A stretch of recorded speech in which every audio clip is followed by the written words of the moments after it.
Krishna Kanhaiya Lal ki, Radhe Radhe Shyam ki, Shri Krishna Janmashtami ki, Jai Balaram ki, Krishna Balaram ki, Krishna Jhund ki, Srila Prabhupada ki, Srila Prabhupada ki, Jai Srila Prabhupada ki. Hare Krishna. Hare Thank you everybody for coming to this Sunday program. We'll have a discussion of 30 Bhagavad Gita and then we'll have Aarti again. Then you can take this up. Okay. So today marks the beginning of Srila Prabhupada. Hare Krishna.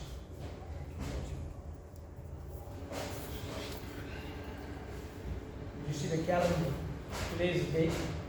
Srila Prabhupada departs to the US of A. Today is the day Prabhupada left from India to start traveling to America, and he started spreading the Krishna consciousness movement all over the world, and because of that today was nice, huh? Very nice. Good. Yesterday was Lord Balaram's appearance day. Lord Balaram is the only difference between Krishna and Balaram, Prabhupada says, is the color. Lord Krishna's color is Shyam, blue, yeah. Lord Balaram is milk white. Milk white, yeah, like that. Okay? And what does he carry? Lord Balaram carries something. Carries, no, what is it? Plow, what do you do with the plow? What do you do with the plow? Hit everybody. Hit everybody. Plow. Digs the ground. Digs the ground with a plow. That's what you do, you plow the ground. So what is the significance of that plow in Lord Balaram's hand? Plow the ground, what you put in the ground? You put it outside, seeds. What happens to the seeds when it's nourished? By sunlight and water? What grows? The plant grows. So our Bhakti Lata Beach, our seed of devotion. You understand now? Seed of devotion is there. Lord Balaram helps us. Balarama, spiritual strength we get. Because he assists us with his plow. You know now? Why he carries a plow? You hit everybody. Okay, let's start.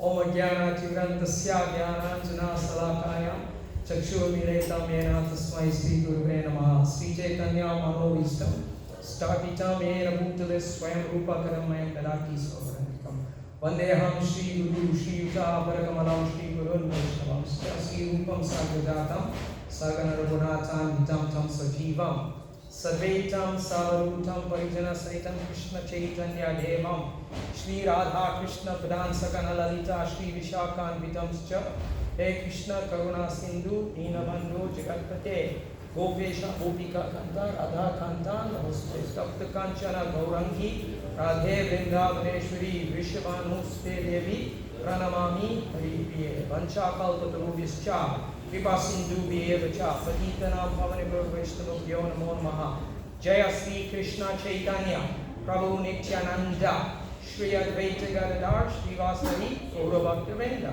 Hare Krishna Krishna Krishna Hare Hare Hare Rama Rama Rama Hare Hare Hare Krishna Krishna Krishna Hare Hare Hare Rama Rama Hare Hare Hare Krishna Krishna Krishna Hare Hare Hare Rama Rama Hare Hare Om Namo Bhagavate Vasudevaya Om Namo Bhagavate Vasudevaya Om Namo Bhagavate Vasudevaya Om Namo Bhagavate Vasudevaya Om Namo Bhagavate Vasudevaya Om Namo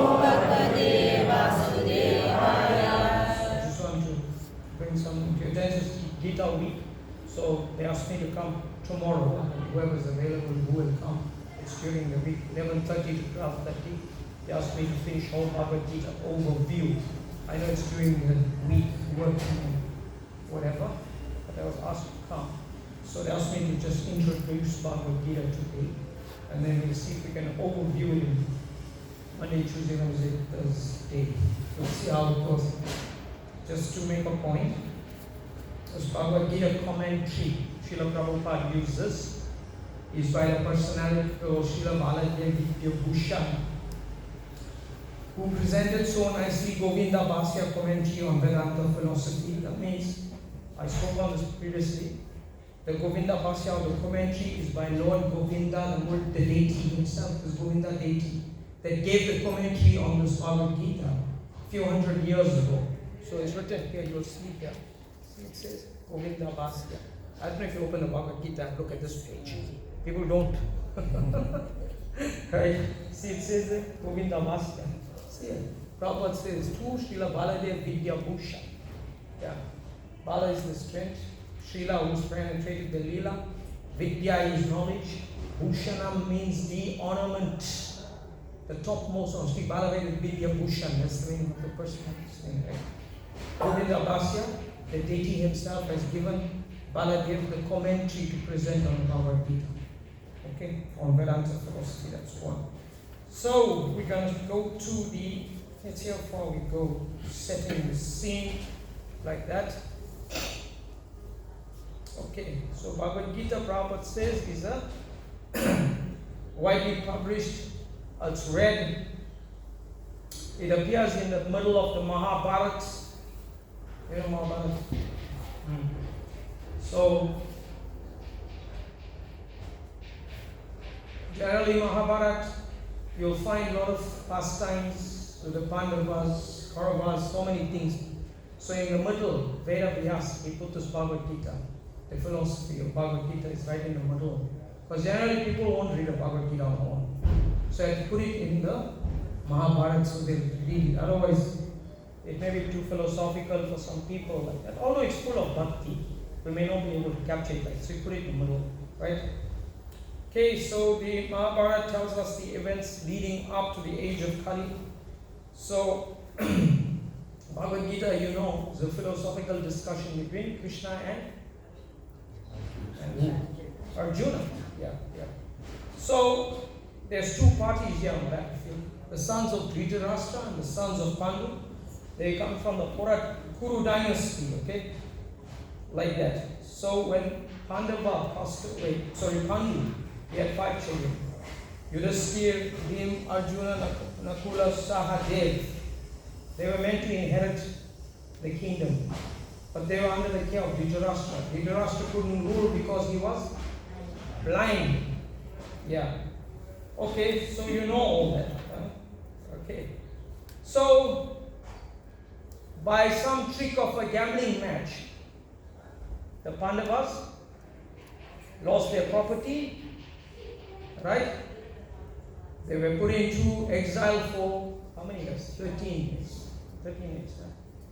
Incognito, that means nobody will know who they are. So many things happen in Mahabharata like that. So many lessons are there. And eventually, after that time has expired, they have come back to reclaim their kingdom. Duryodhana refused to give up the kingdom and the property. Krishna went, he spoke, he said, let's come to some, give them 5 villages, 5 Pandavas, they Kshatriyas. Let them, you take the rest of the property. But they were refused. Okay? Duryodhana was arrogant with Krishna. He said, you came to ask on behalf of the Pandavas some property. Let me tell you something. You want 5 villages. You won't get enough land from me to stick the pin of a needle. You know how big is that? How many millimeters? It's under 1 millimeter. 0.4. I don't think 0.4. 8.2. If you measure it. 0.2. I won't give you that much land. So go from here. That point, Krishna knew battle is on. The battle is on. We're going to have to go on the battlefield. Okay? So in this way, Krishna divided himself in the sense that his army was on the other side with Duryodhana. Because Duryodhana looks at, calculates materially, so many people. Krishna is one. But of course, he went on the side of the Pandavas. Okay? In this way, you know, it's this famous picture. Parthasarathi. Krishna is the Sarakti. Yeah, he's the driver. You get Uber driver, taxi driver, you get so many drivers. Krishna is also driving chariot, Arjuna, like that. Okay? So, Prabhupada explains here, or it's explained here that generally when people write on Bhagavad Gita commentary, they want to brush aside. Who they want to brush aside? They want to brush aside Krishna. Everyone wants to take Krishna out. That's what it means. To take Krishna out and make room for their own concepts and philosophies. It must be like this, it should be like that, I think like this, I think like that. That's what the living entity does, tries to philosophize. Okay? So what happens to Krishna in that aspect? Krishna in Bhagavad Gita is simply a poetic device for someone else to present their philosophy. A poetic device. Prabhupada said Bhagavad Gita as it is. Bhagavad Gita as you like. No. Okay. So, let's see what points you can pick. This I used to teach before in the university and other Bhaktivedanta college classes. See some highlighting. As you can see, my Bhagavad Gita is got a very high mileage. Let's see. It's falling apart. I have to stick it. Got faded in the car and all that. So I got some highlights here coming from the preface and introduction. Let's see. Prabhupada says, yeah. Okay. Prabhupada says, originally this book was first published.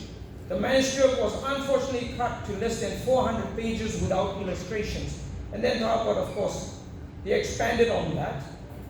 Our Krishna consciousness movement is genuine, historically authorized, transcendental to it being based on the Bhagavad Gita as it is. It's genuine. No knockoffs, no fakes. Right? Replicas and all that stuff. Let's see what else I picture. Oh yeah.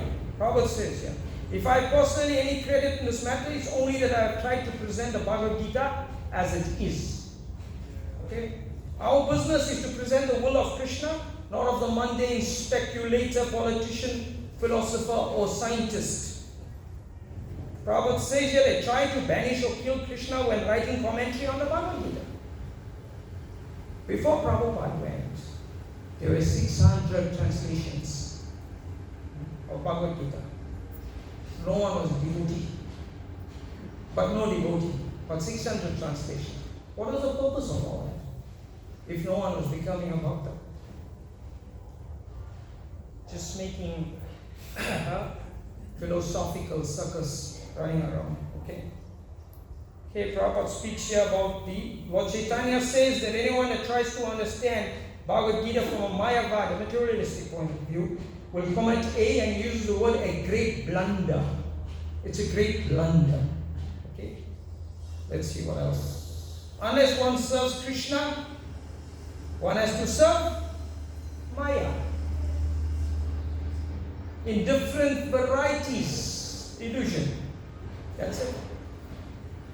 Okay, our Krishna conscious movement is teaching the whole world the central points. And because we are not polluting the theme of the Bhagavad Gita as it is, anyone seriously interested in deriving benefit by studying Bhagavad Gita must take help from Krishna conscious devotees for practical understanding. That's what we do. Alright, let's see if we can highlight some points here and take it from here. On the introduction, Prabhupada says, in the introduction, the spirit of Bhagavad Gita is within the Bhagavad Gita itself. Prabhupada says the spirit of the Gita is mentioned in the Gita itself. It is like this. if we want to take a particular medicine, we have to follow the directions on the label. We cannot take the medicine according to our own whim or the direction of a friend. It must be taken according to the directions on the label or the directions given by a physician. It's like someday I went to the chemist. The lady would tell me, take this tablet 3 times before, after meal, before. I told her, please, by the time I go by the cashier, I forgot. Please write this down. Right? Unless you can remember it. By the time I walk from the pharmacy counter to the cashier, I would have forgotten. Then they'll print the thing, and let's get. Okay, got to stop at 12:30.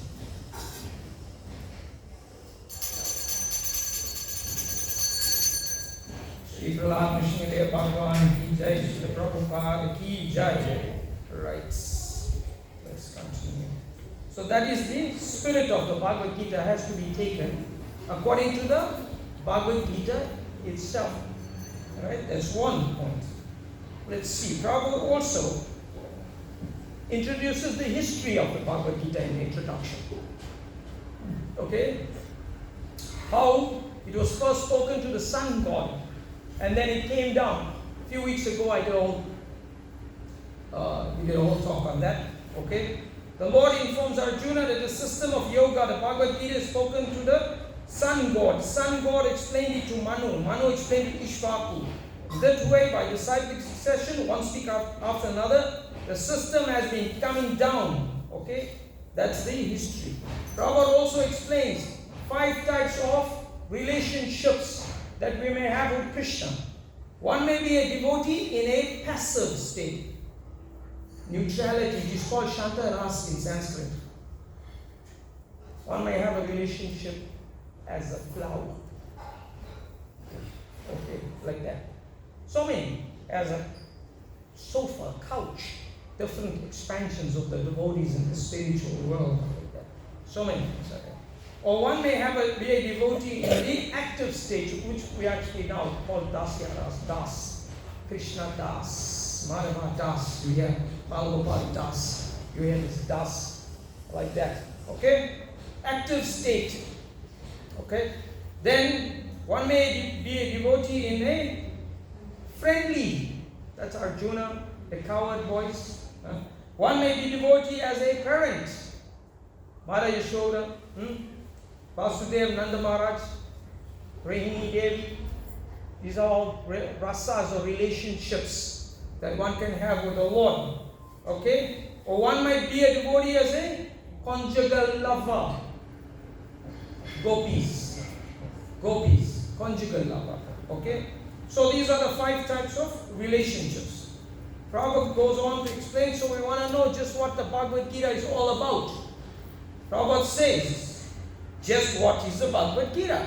The purpose is to deliver what?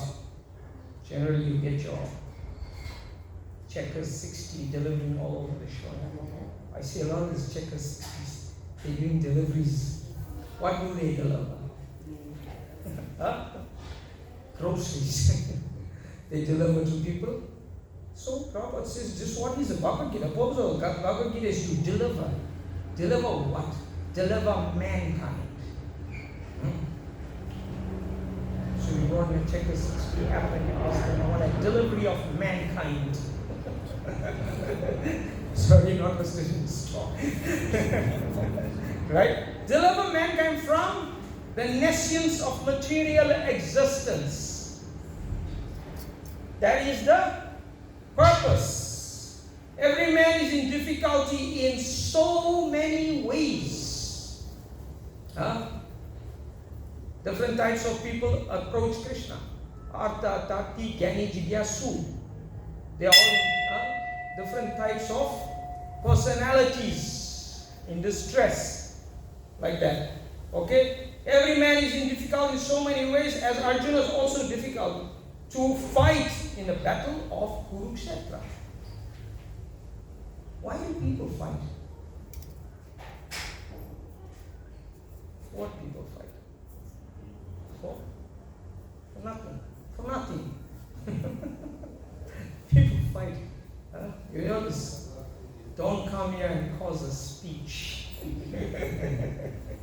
These people have come to cause a speech. You hear people talking like that, huh?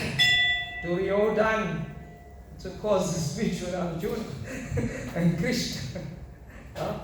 So people fight because it's intrinsic part of our existence. How to apply the fight is called Yuddha Dharma. Why to fight? How to fight. Right? Like that. Yeah. People talk about religious wars. So many things like that. But the fighting spirit is there. It's part of our existence. So in this way, so many battles have taken place. But how to apply it? That's what I'm saying. How to apply it is Yuddha Dharma. Dharmically. Yeah, because Krishna wants it. Okay? Now, so Prabhupada explains Arjuna is in difficulty. He surrendered to Krishna, and in that surrender, Krishna spoke Bhagavad Gita. Prabhupada says that out of so many human beings that are suffering, you have to understand that you are suffering to inquire. You have to understand, unless you understand that you are in a suffering condition, it makes no difference. Make no difference about why we need to inquire beyond our suffering condition. Okay? So Prabhupada explains here, Atato Brahma Jigyasa means the inquiry, spiritual inquiry. Human being does that. Right? Now, he explains the 5 subjects of Bhagavad Gita. What does it entail? First of all, Ishvara, God. Okay? Then, Jiva, Ishvara Jiva. God, the soul, Atma, the living entity. Okay? And then, there's material nature, Prakriti, there's Karma, and there's Kala. These are the 5 subjects of Bhagavad Gita. Okay? Like that. Time, Karma, material nature, the soul or the Jiva, and the Atma or Paramatma or Krishna. These are the 5 subjects of Bhagavad Gita. Okay? All of them are eternal except one. One you can finish it up. That is karma. Binding us. Okay? Right, let's see. What is material nature? There's inferior and inferior nature. The living entity is expressed as a superior nature. Inferior nature means no consciousness, dead matter. If you knock the table or the stand, it doesn't retaliate. If you come and pinch me, I'll jump. Right? I'll move because it's consciousness. So one nature has no consciousness and the other is superior, and then there's supreme conscious entity. Okay? Prabhupada explains Prakriti is subordinate, predominated by the Lord, who is the predominated. The living entities and the material nature are both predominated and controlled by Krishna. We are always under control. You can't stop from getting hungry, old, body is deteriorating. I will stop it now at 12:05 and I won't let the time move. Can anyone do that then? We can't do like that. That means we are under the control. We are controlled by material nature. Okay? Prabhupada further explains material nature has 3 qualities. The mode of goodness, sattvic. Mode of passion, rajasic. And mode of ignorance, tamasic. Right? Tamasic. So that's 3. Prabhupada says you take 3. 3 times 3 is, don't use a calculator. 3 times 3 is, 9 times 9 is what? Count. 81. 9 times 9. You'll see sometimes Prabhupada writes and he'll say the 81 fields of material activity. Everything is mixed. These 3 modes. There's 81 fields. Okay? So that is the constitution of material nature. Now, okay. Let's read here. When we are materially contaminated, we are called conditioned.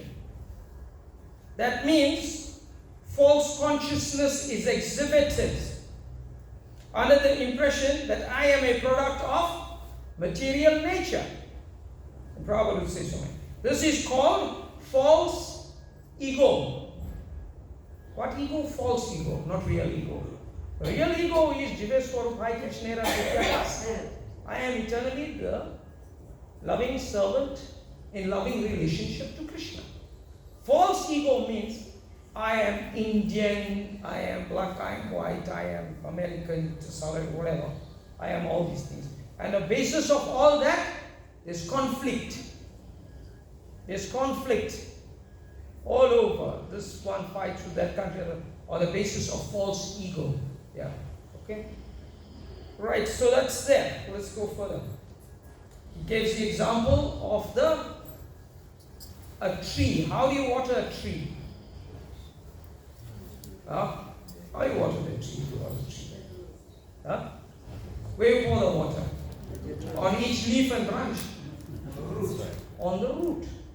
Yeah. So he gives the example here that we have to pour the water on the root. And in this way, when we are in contact with the mula, the root of everything, Krishna, then automatically everything is nourished. If you don't pour the water on the root of the tree will eventually dry up like that. Okay? So that is the system. Okay. Prabhupada also gives the example, Vedic knowledge is infallible. And he gives a very nice example. And he says, and Hindus accept Vedic knowledge to be complete and infallible. For example, cow dung. Cow dung, we're doing Puja. Last week we had Puja. Cow dung is the stool of an animal. According to the Vedic injunction, if one touches the stool of an animal, he has to take a bath and purify himself. Okay. But in the Vedic scriptures, cow dung is considered to be a purifying agent. Therefore, the Vedas are beyond one's argument. Prabhupada speaks, cow dung is antiseptic. Right? People, use it for so many things. They use it now medically. I got my one nephew, he stays in Vrindavan. You get the cow urine, used to come filtered. Maybe you see in the shops here somewhere, in a Puja shop. We used to drink, put no water and drink. It's very clear. Don't look anywhere near urine and stuff like that. So these things are there from Ayurveda. So another thing Prabhupada speaks about. He says here, modern science says that cow dung contains all antiseptic properties. So Vedic knowledge is complete because it is above all doubts and mistakes. Conch sunk. Prabhu was blowing. That's a bone of the sea creature. I brought one big one, you saw? You saw that conch. It's inside.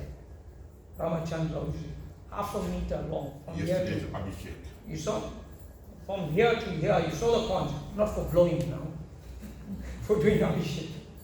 So I had to do some fancy silver work on that to make it look fancy, put some silver capping. I was stressed out, I never did that work in my life, and we brought it for 2 weeks and I had to meet the deadline.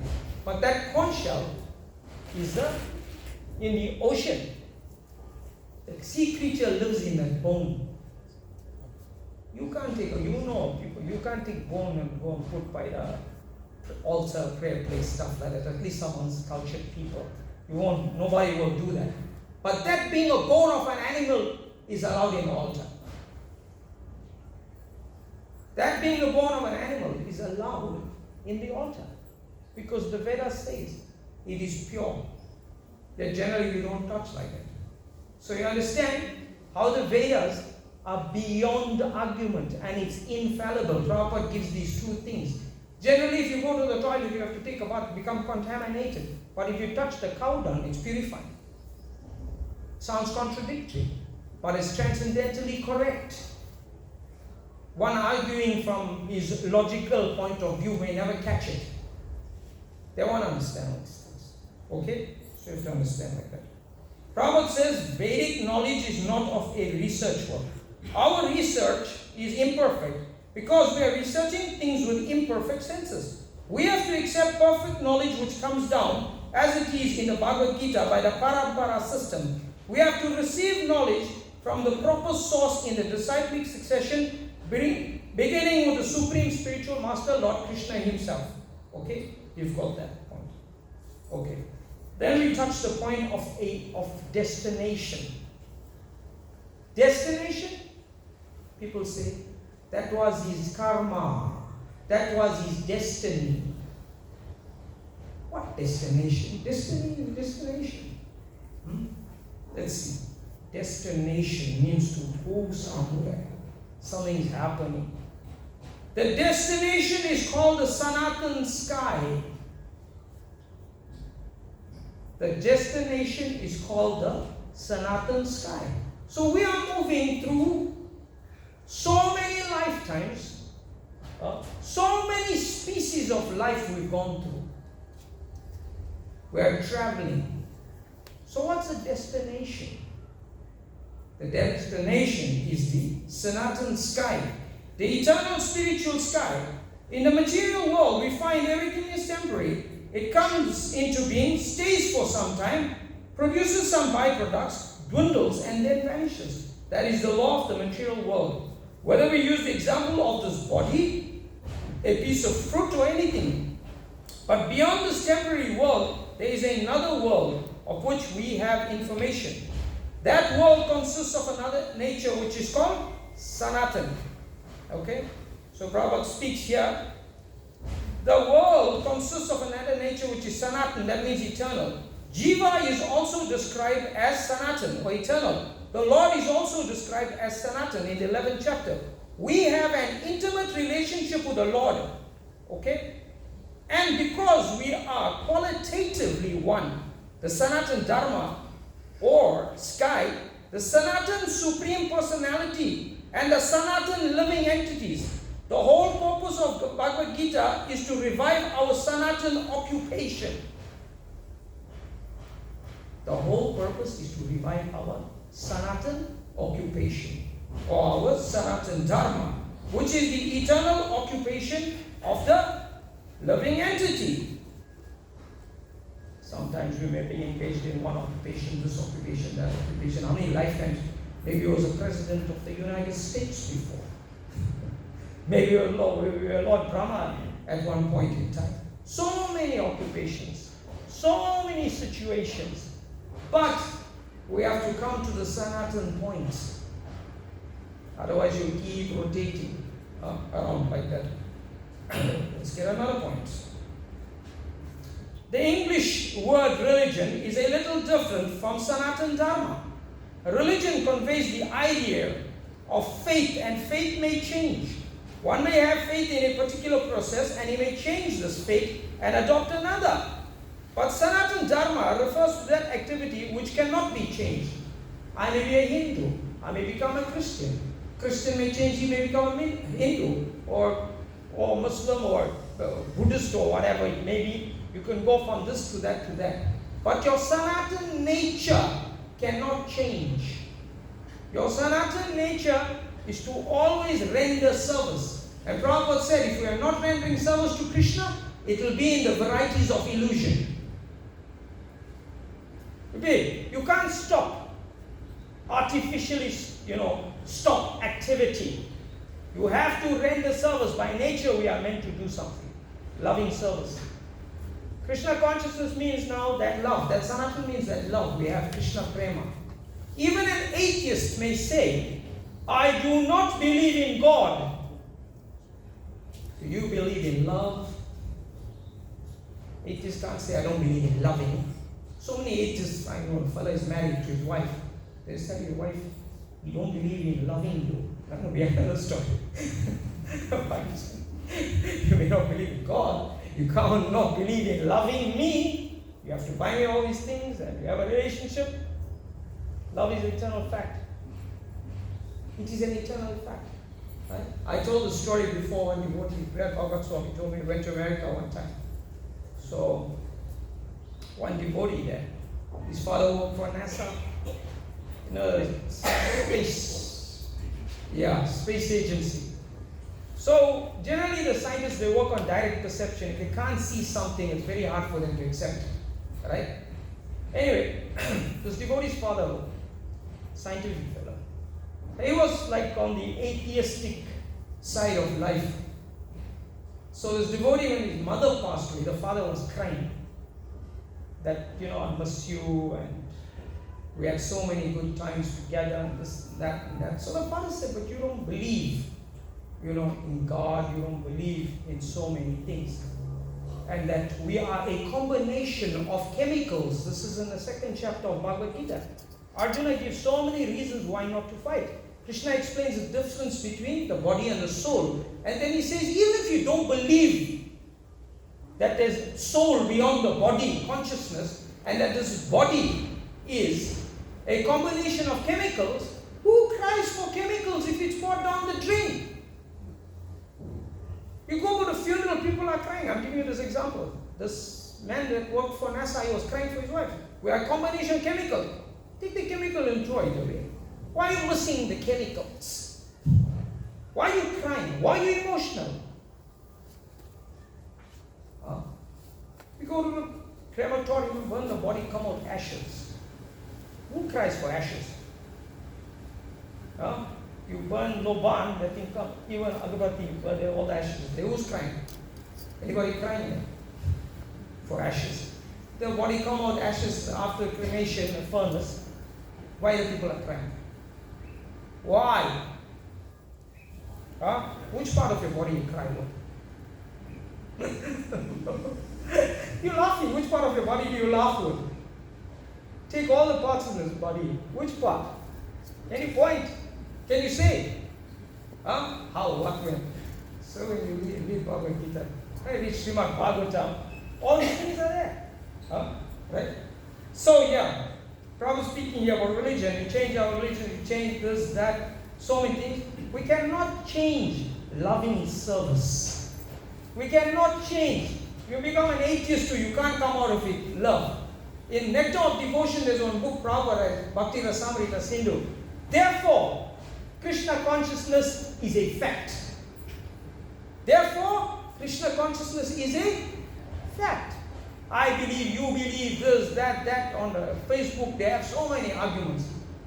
One man, he was telling another man, you see these 2 teeth here?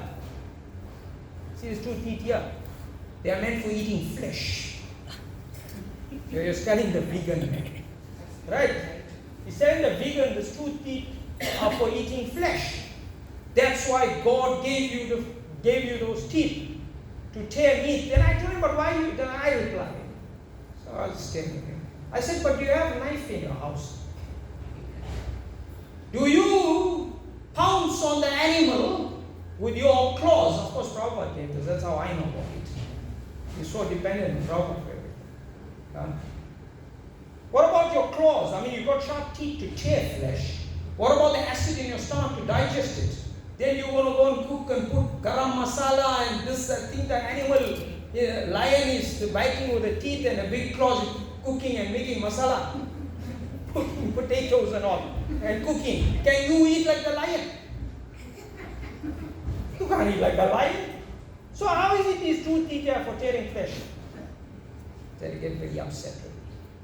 So, Prabhupada in one conversation, he was making a point when people argue. Because when we are on the platform of this so-called religious platform, we start arguing from the mundane aspect of false ego. This way, that way, that way. Jagannath Prabhu sitting there is expert too online. I join him sometime. And we put Prabhupada's statements here and there. So one man was making the point that there's no difference between eating flesh of an animal or eating a plant, because the plants also have life. So Prabhupada said to him, okay, if there's no difference at all, why you don't eat your children?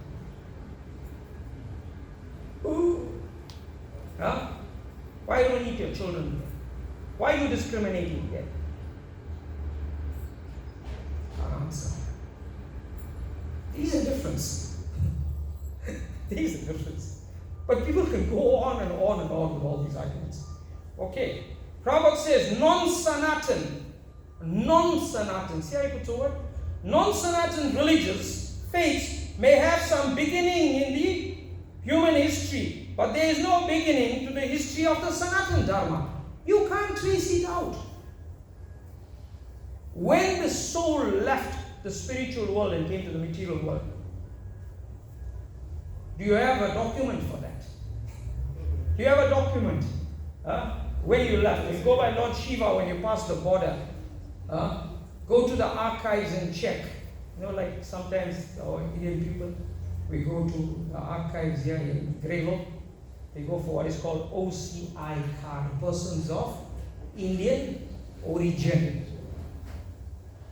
Like in my family, a lot of people got because they are now they can go up and down to India and stuff like that. So when the Atma, if we are persons of Indian origin, we're trying to trace back our roots. So how we trace back the roots of our consciousness?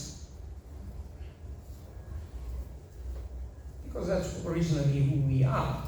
Now we are born in Indian family and stuff like that. So we're going back to that place there, and we want to get our OCI card so we can go to India up and down like that. So he says non-Sanatan religious faiths may have some beginning and end, but not Sanatan, because it remains eternally with a living entity. It cannot be separate. Okay?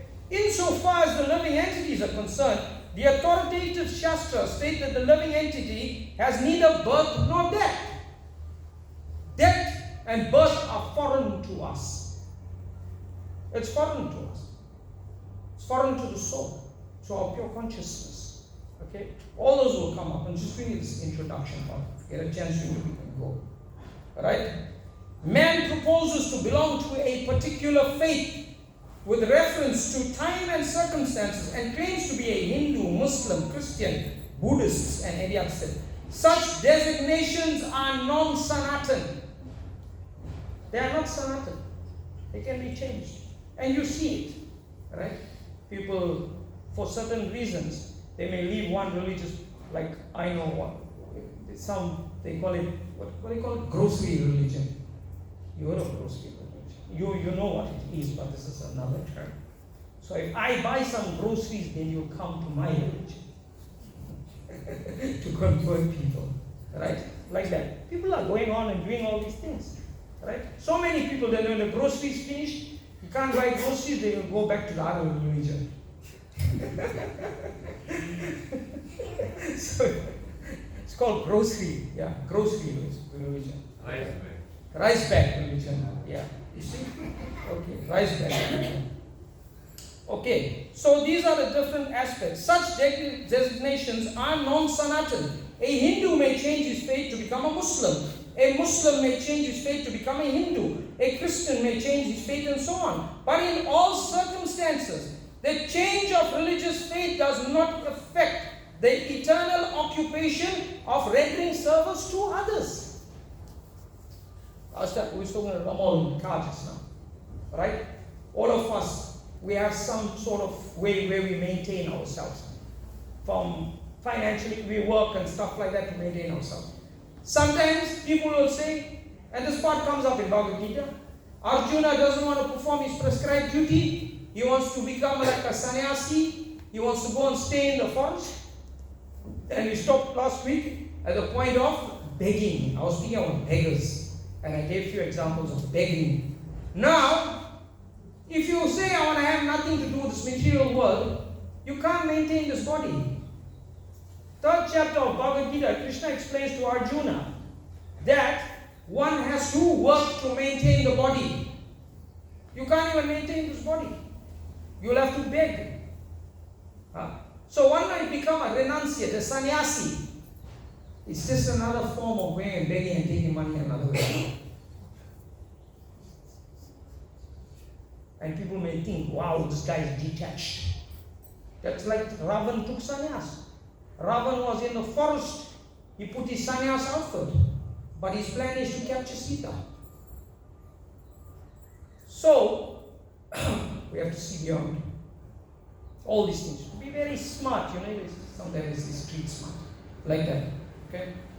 The Hindu, the Muslim, the Christian, in all circumstances is a servant of someone, Prabhupada says. Okay? Thus, to profess a particular type of faith is not to profess one Sanatana Dharma. The rendering of service is Sanatana Dharma. Prabhupada says factually we are related to Krishna in service. Okay? Krishna is the enjoyer and we are his enjoy. We are meant for his enjoyment. Okay? Then Prabhupada describes the spiritual world here. From the Bhagavad Gita, we got 3 minutes, 4 minutes left. I'm going to also spoil that. Okay, it's gonna round like that. Let's get to the conclusion quickly. In conclusion, Bhagavad Gita is a transcendental literature. One should read very carefully. Gita Sastram idam punyam ya papate prayate punam. If one follows the instructions of the Bhagavad Gita, one can become freed from all the miseries and anxieties of life. That is the conclusion. And Prabhupada here, he gives the Gita Mahatmya. Okay? He gives a few verses here in the introduction. Okay? Prabhupada says, from the Gita Mahatmya is glorification of Bhagavad Gita by Lord Shiva to Durga Devi Parvati. They are speaking this. Gita Mahatmya. Right? I'll read the English quickly before Prabhupada opens curtains and see how far we go. One glorification. One may cleanse himself daily by taking a bath in water. But if one takes a bath even once in the sacred Ganges of the Bhagavad Gita, you may not be able to go to India to jump in the Ganga. Bhagavad Gita, Prabhupada said it to your house. For him, the dirt of material life is altogether vanquished. Every time you touch Bhagavad Gita, you got in your house, it's as good as jumping in the Ganga, or even better. Next one. Because Bhagavad Gita is spoken by the Supreme Personality of Godhead, one need not read any other Vedic literature. One need only attentively and regularly hear and read Bhagavad Gita. In the present age, people are so absorbed in mundane activities. It is not possible for them to read all the Vedas. But this is not necessary. This one book, Bhagavad Gita, will suffice. Prabhupada translate quickly first for all of us. We got it ready. I read another one. One who drinks the water of the Ganga attains salvation. So what to speak for one who drinks the nectar of the Bhagavad Gita? Bhagavad Gita is the essential nectar of the Mahabharata, and it is spoken by Lord Krishna himself, the origin of Vishnu. They're all these scientists. Where did God come from? Where does God come from? God comes from Krishna. God, you ever wondered where God from? I always wondered as a kid. I had one Maulana friend, Muslim. I used to ask him. I remember I was about 15 years old. I used to sit and talk to him on the road at night, summertime, where we lived. It was a nice place. He used to give me some answers. Unless I started reading Srimad Bhagavatam, I could understand this point, Okay, let's read one more. This Gita Upanishad, Bhagavad Gita, the essence of all the Upanishads, is like a cow. And Lord Krishna, who is famous as a cowherd boy, is milking this cow. Arjuna is just like a calf. And learned scholars and pure devotees are to drink the nectarian milk of the Bhagavad Gita. So we'll read Gita Mahatmya 7. I think we'll stop now. In the present day, people are very much eager to have one scripture, one God, one religion, one occupation. Therefore, Ekam Shastram Devaki Putram Gitam. Let there be one scripture for the whole world. Bhagavad Gita. Eko Devo Devaki Putra Eva. Let there one God for the whole world. Sri Krishna. Eko Mantra Stasya Nami. One mantra. Hare Krishna, Krishna Krishna, Hare Hare. Hare Rama, Rama Rama, Hare Hare. Let there be one work. Karmapi Ekam Tasya Devasya Sevaya. That is loving devotion to Krishna. You see? So Prabhupada concludes the introduction to the Bhagavad Gita at that point. So tomorrow, if I'm going to come, if people come, then I will start from the first chapter. Clear? Any question or anything I said that was not clear or that I read? You okay? Just a comment. Yeah, Prabhupada. Our happiness comes from servitorship. Yeah. Our happiness comes from service. Yeah. Okay. So I'll just tell you very quickly before you consecrate. We was talking about begging. I gave some examples and how tactful beggars are, because Arjuna wanted to become a beggar. He wanted to leave the battlefield. So I gave some examples last week, very funny stories. I was just thinking, one time I was standing in town, because I'm there, I have business and work there. So I was standing on the road. So one Indian lady walked up to me. Beggars are very smart characters. They got the most far-fetched story of how he came from that side to here to look for a job, but how he came from there to this area and he got no money to go back, and he's gonna get you going and he needs 20 rand to go back. Story one is right. So one lady walked down the street one day. And she just walked down to me, in such a manner. I need a bottle of oil. I was like, it's like a very strange request. I need a bottle of oil, like urgently. It's like urgently. Why you need a bottle of oil? Because he's going to buy the sardines. The guy said sardines. I need to fry the sardines. That guy's buying the sardines, you buy the oil. I thought it was a way out request for a lady to walk up to me and say, buy a bottle of oil. So, people are very smart the way they do things. Okay, Prabhu's going to open curtains now. We're going to stop. Srila Prabhupada ki